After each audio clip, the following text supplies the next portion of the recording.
कागलमध्ये मंत्री हसन मुश्रीफ यांनी लाडक्या बहिणींसोबत भाऊबीज साजरी केली। लाडक्या बहिणींच्या रक्षणासाठी सदैव सक्षम, अखेरच्या श्वासापर्यंत तुमचा हा भाऊ हिमालयासारखा तुमच्या पाठीशी राहील। मंत्री हसन मुश्रीफ यांची बहिणींना भाऊबीजेची ओवाळणी पाहायला मिळते।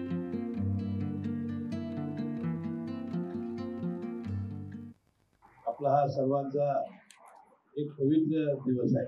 मी एवढीच विनंती करणार आहे, येणाऱ्या निवडणुकीमध्ये आम्ही राष्ट्रवादी काँग्रेस पक्ष आणि आमचा काही मित्र पक्ष आला तर त्याला घेऊन आम्ही निवडणूक लढवणार आहोत।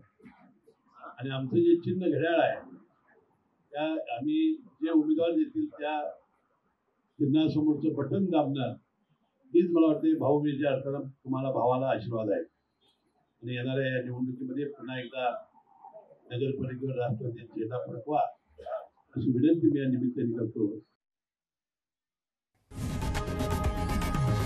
लोकशाही मराठी ऐका, पहा, जागरूक रहा।